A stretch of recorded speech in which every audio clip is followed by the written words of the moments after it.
Our next discussant would be Dr. George Wu, and Dr. George Wu is an emeritus professor of the Asian American Studies Department. He was a community supporter of the strike. As a result of the strike, Dr. Wu was among the first group of EOP students in 1970. He taught from 1970 to 2001, and he served as the chair of Asian American Studies for 10 years. He also was a co-founder of the Chinese for Affirmative Action, and also was a board member for the Richmond area mental area services. Dr. Wu is also starred in the film Chinatown Rising, where he okay, that's good. So he also starred in the film Chinatown Rising, where he chronicled his life helping youth in Chinatown to join the strike, joining the strike. Okay? Would you give a strong welcome? Let me make one correction. I am not Dr. Wu, and I don't have a PhD, and I'm proud. Watch out, Dr. Wu. When I was hired, the university asked me to get a higher degree. I said, you find the degree, I'll get it. Then I say, my field is Asian American Studies. There were not even a BA degree at that time, so they hired me. And to this point, I still don't know how I did it, because I was a student, I was a lecturer, and I was planning the program all together. So it's a good thing because I was not academically trained. In conclusion of the strike, the Asian American Studies were formed by the three participating groups, the Japanese, the Chinese, and the Filipinos. And we realized that we were very different, but we also have large similarity, and people usually can't tell us from one to another group anyway. So we formed together as Asian American Studies. And during that time, we adhered to certain principles in developing the program. One is that in decision-making, we need to have self-determination from each group. Each group has a planning group to plan the curriculum, to plan what courses they want to offer. And then we get together and work out the total program. And in decision-making, we need to have consensus mode. That means minority rules. Any minority group, any group in the Asian American group can veto whatever decision we make. And I was an advocate for that idea, and we have to fight all the time on that, because there are always new people coming in wanting to have majority rule. And I say, we're in an ethics study. Why do we want to have majority rule? And it's not very efficient, but it's very cohesive in developing the family. And as we go on to developing the program, we also insist that we bring in other groups that can identify as Asian Americans, and then we would have them to have self-determination to create their curriculum, to integrate it into ours. And that's continue a going on process. And I recall when I left, we had brought in then the Korean, the Vietnamese, but I always say, where are the Cambodians? You know, where are the Iranians? Where are the Israelis? In fact, I recall that when Jewish first study first started here, most people in Anixter were very upset, and you understand why.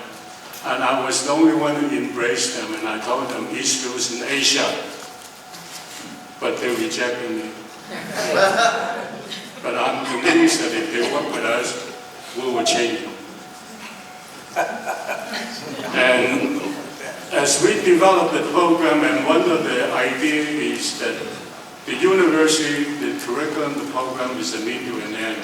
The end is to serve the community, and with the emphasis on the disadvantaged groups, because each community is different. You look at the three groups at the time.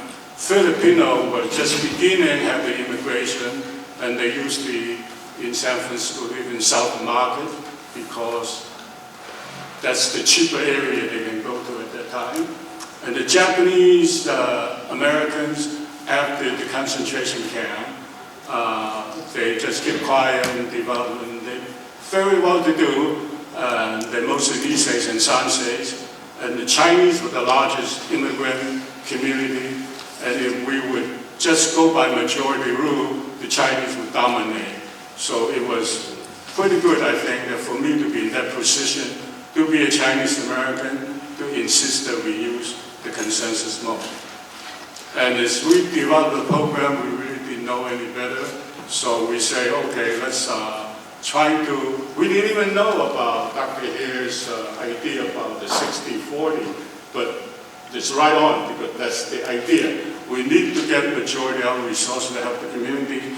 And I think that hired me, basically I was working with people around the campuses and managed to get some other people together to get funded on a 9-unit block program, which means that we put students in the community to take 9 units and give them 20 hours of community work. But that 9 unit is not 3 unit, 3 unit, 3 unit. It's 3 unit, 3 unit, doubled together into just 3 units.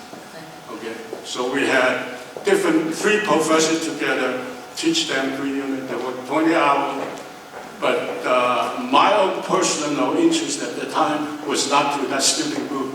I have a lot of friends and colleagues who were non-professional in the community, working in menial jobs in the services and so forth. I want to con them back to the community, to the university.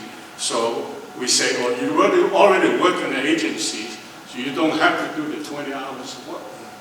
So all you have to do is come and take this class. You get 9 units. After 4th semester, you get 36 units.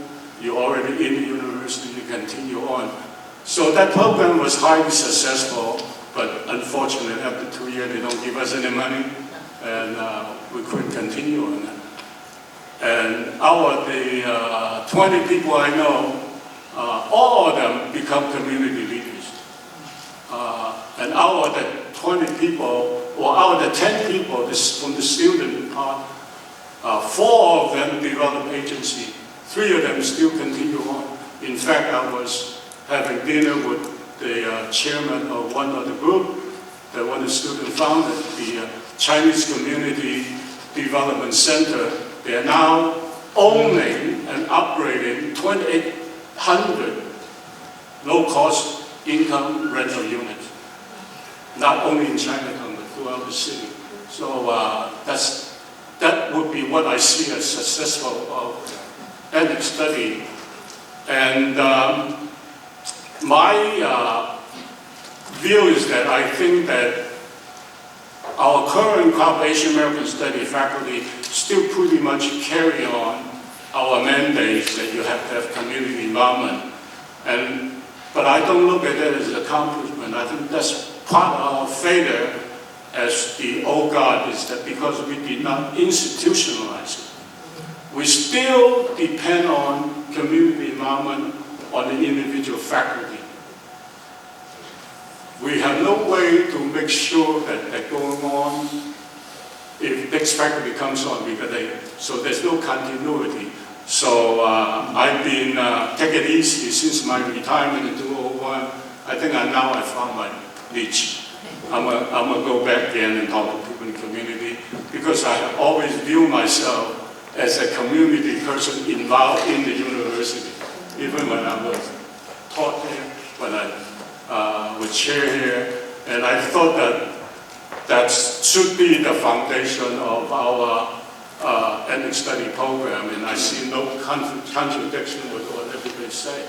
Another suggestion I will have through feedback from people is that If we do ethnic study the way we do now, even at our best in the university, in this community college, in the school system, we are repeating ourselves.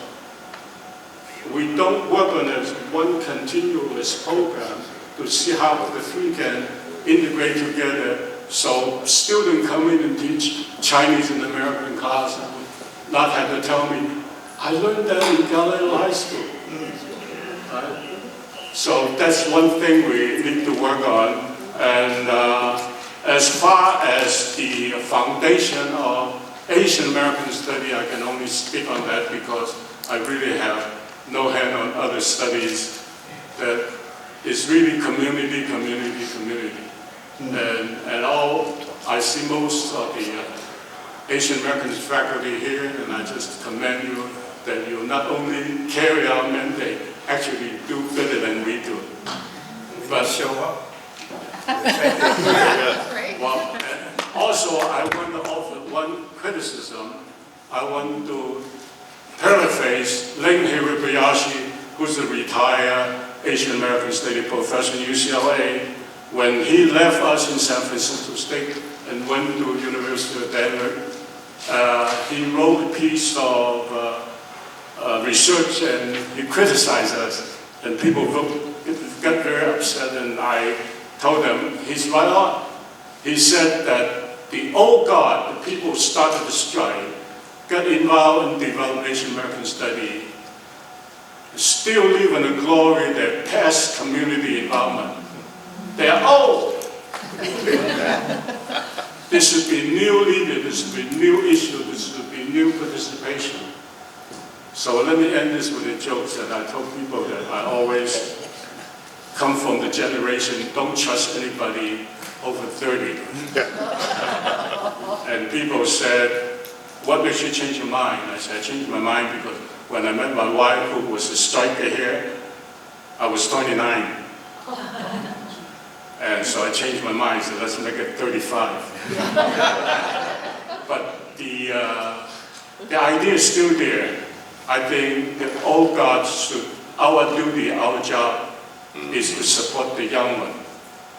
The young one should not just perpetuate what we do. You should improve on what we do.